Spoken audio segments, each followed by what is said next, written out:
प्रिय क्रांती मित्र हो, जय भीम, जय अशोक, जय संविधान, जय भारत। मराठा समाजाला सरसकट कुणबी प्रमाणपत्र देऊन ओबीसी कोट्यातून आरक्षण द्यावं या मागणीसाठी मनोज जरांगे पाटील यांनी तीव्र उपोषण सुरू केलं आहे। या उपोषणाला मराठा समाजातून मोठ्या प्रमाणावर पाठिंबा मिळत आहे। तसेच काही ठिकाणी या आंदोलनाला हिंसक वळणही लागलं आहे। ह्या दरम्यान भारतीय संविधानाचे निर्माते विश्वरत्न डॉक्टर बाबासाहेब आंबेडकर यांचे उच्च विद्याविभूषित नातू आणि वंचित बहुजन आघाडीचे नेते आदरणीय प्रकाशजी आंबेडकर यांनी मनोज जरांगे पाटील यांना पत्र लिहिलं आहे। या पत्रामधून प्रकाश आंबेडकर यांनी तीव्र उपोषण करत असलेल्या मनोज जरांगे पाटील यांना स्वतःच्या जीवाला जपण्याचं आवाहन केलं आहे। ॲडव्होकेट प्रकाश आंबेडकरांच्या आवाहनाला प्रतिसाद देत त्यांच्या विनंतीचा मान राखत मनोज जरांगे पाटील यांनी पाणी प्राशन केलं। प्रकाश आंबेडकर साहेबांचा सन्मान राखला गेला पाहिजे, त्यांच्या विनंतीचा मान राखत मी पाणी पितोय असं मनोज जरांगे पाटील यांनी सांगितलं। विश्वरत्न डॉक्टर बाबासाहेब आंबेडकर यांचे नातू असणाऱ्या ॲडव्होकेट प्रकाश आंबेडकर यांच्याबद्दल आणि एकूणच आंबेडकरी समाजाबद्दल गरीब मराठा समाजात आपलेपणा निर्माण होत असून ही उद्याच्या मराठा व बौद्ध समाजाच्या ऐक्याची नांदी असल्याचे मानल्या जात आहे। राज्यातल्या उद्याच्या नव्या समीकरणांचे हे महामंगल संकेत आहे। ॲडव्होकेट प्रकाशजी आंबेडकर यांनी मनोज जरांगे पाटील यांना लिहिलेल्या पत्रात काय म्हटलं आहे हे आपण त्यांच्याच शब्दात ऐकूया। माननीय मनोज जरांगे पाटील, आपणास नमस्कार।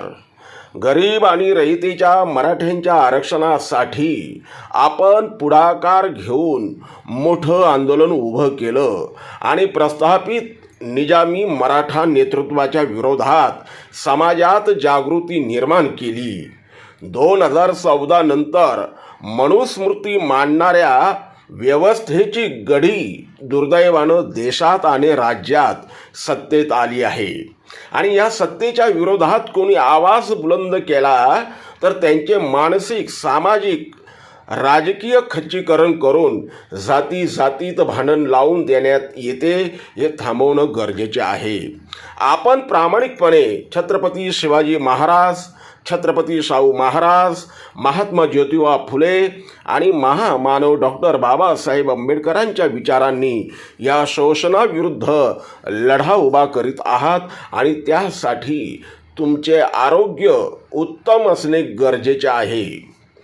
समाजात लोकांच्या प्रश्नावर आंदोलन करणारेच राहिले नाही तर त्यांची बाजू कोण घेणार, त्यांच्यासाठी कोण लढणार? गरीब रहितेच्या मराठ्यांना आपला फार मोठा आधार वाटत आहे, त्यामुळे आपण स्वतःचा जीव सांभाळावा असं मी आपणास आवाहन करतो। मराठा आरक्षणाच्या संदर्भात मागणी करणारे गरीब मराठे आणि सदरची मागणी पूर्ण करू शकणारे सत्ताधारी निजामी मराठे असे दोन्ही बाजूने मराठे असूनही गरीब मराठ्यांची मागणी पूर्ण होत नाही। सत्ता काँग्रेसची असो, भाजपची असो किंवा राष्ट्रवादीची असो, यांनी गरीब मराठ्यांच्या प्रश्नाला कधीच महत्त्व दिले नाही।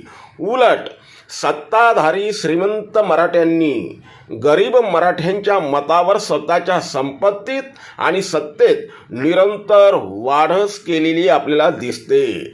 आपण पुन्हा एकदा हा प्रश्न ऐरणीवर आणला आहे।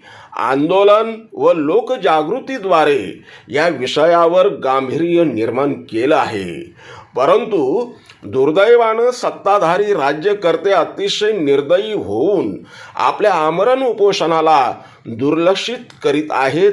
वर्तमानातील ह्या सत्तेला मानवीय चेहरा नाही असेच म्हणावे लागत आहे। आज अनेक मराठा तरुण या निराशेतून स्वहत्या करीत आहेत। त्यांच्याकडेही सध्याचे 3 पक्षांचे सत्ताधारी राज्यकर्ते दुर्लक्ष करताना उभा महाराष्ट्र बघत आहे। मध्यंतरी प्रधानमंत्री नरेंद्र मोदी शिर्डी येथे येऊन गेले, परंतु त्यांनी देखील मराठा समाजाच्या आरक्षणाचा साधा उल्लेख सुद्धा केला नाही. ह्यापूर्वीच्या राज्यकर्त्याप्रमाणेच वर्तमानातील केंद्र आणि राज्य सरकार यांची भूमिका देखील ये रे माझ्या मागल्या अशीच आहे. त्यामुळे आता आंदोलन करत राहणे ही काळाची गरज आहे. यासाठी आपण आपली तब्येत सांभाळली पाहिजे. आपण पाणीसुद्धा पित नाही ही गोष्ट योग्य नाही. आपण किमान नारळाचे पाणी तरी घ्यावे. वंचित बहुजन आघाडी आपल्या आंदोलनाला पाठिंबा देत आहे. मराठा आरक्षणाचा प्रश्न हा केंद्र व राज्य शासनाच्या अखत्यारीतला आहे. त्यामुळे जोपर्यंत निवडून गेलेल्या आमदार व खासदारांच्या निवासस्थानासमोर धरणं आंदोलन होत नाही तोपर्यंत केंद्र व राज्य शासन हा प्रश्न गांभीर्यानं घेणार नाही आणि ते जागेवरून हलणार देखील नाही. या संदर्भात आम्ही आपल्याला हे सूचित करीत आहोत की मराठा आरक्षणाची तीव्रता वाढविण्याच्या दृष्टिकोनातून निवडून गेलेले जे खासदार आणि आमदार आहेत त्यांच्या घरासमोर निदर्शनं करावी, तरच ते जागेहून हलतील. त्यामुळे आपण ह्या उपोषणाला त्या दृष्टीनं योग्य वळण द्यावे अशी विनंती आम्ही आपल्याला करीत आहोत. या अकार्यक्षम सरकारच्या विरोधात आपला जीव धोक्यात न घालता येत्या निवडणुकीत ह्या सरकारमधील किंवा सर्वच पक्षांमधील आमदार, खासदार, मंत्री यांना सत्तेतून खाली कसे उतरवता येईल यासाठी रस्त्यावर उतरून आंदोलन करणे आवश्यक आहे. गरीब मराठ्यांचे आर्थिक साधनं, रोजगार आणि शेतीची दुरावस्था यासारखे अनेक प्रश्न प्रलंबित आहेत जे सोडवणं काळाची गरज आहे आणि त्यासाठी तुमचं असणं अपरिहार्य आहे.